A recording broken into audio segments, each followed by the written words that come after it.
इस बैठक में 11वीं बार भाग लेते हुए मैं गौरवान्वित महसूस कर रहा हूं।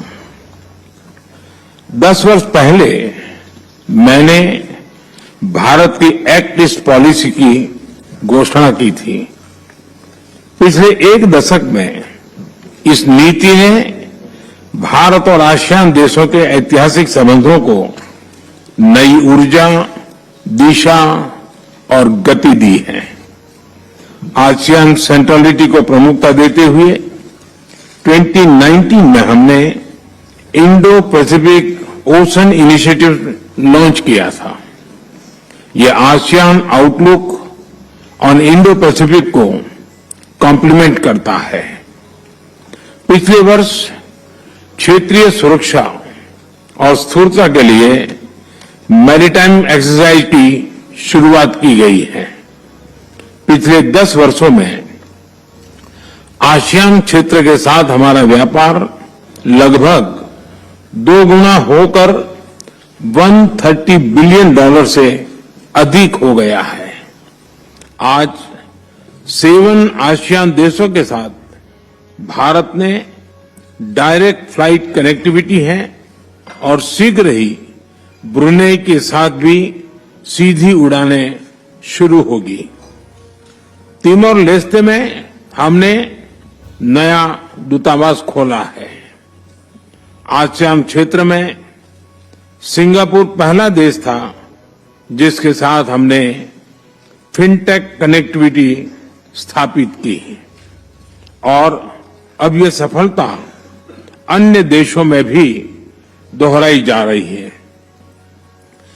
पीपल सेंट्रिक अप्रोच हमारी डेवलपमेंट पार्टनरशिप का आधार है।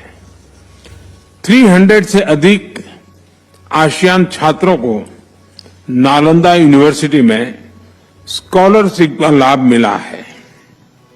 नेटवर्क ऑफ यूनिवर्सिटीज लॉन्च किया गया है।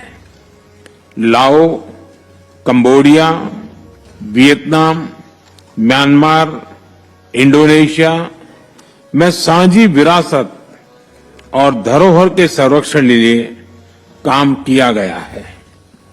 कोविड महामारी हो या फिर प्राकृतिक आपदा, मानवीय दायित्व उठाते हुए हमने एक दूसरे को सहायता दी है। विभिन्न क्षेत्रों में सहयोग के लिए science and technology fund, digital fund और ग्रीन फंड स्थापित किए गए हैं। भारत ने इनमें $30 मिलियन से अधिक का योगदान किया है। परिणाम स्वरूप आज हमारा सहयोग अंडर वाटर से लेकर स्पेस तक फैला है। यानी पिछले दशक में हमारी भागीदारी हर प्रकार से व्यापक हुई है और ये प्रसन्नता का विषय है कि 2022 में हमने इसे कॉम्प्रिहेंसिव स्ट्रेटेजिक पार्टनरशिप का दर्जा दिया था।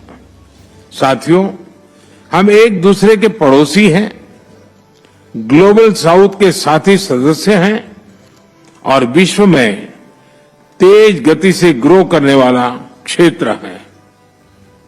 हम शांतिप्रिय देश हैं, एक दूसरे की राष्ट्रीय अखंडता और संप्रभुता का सम्मान करते हैं और अपने युवाओं के उज्जवल भविष्य के प्रति हम कमिटेड हैं।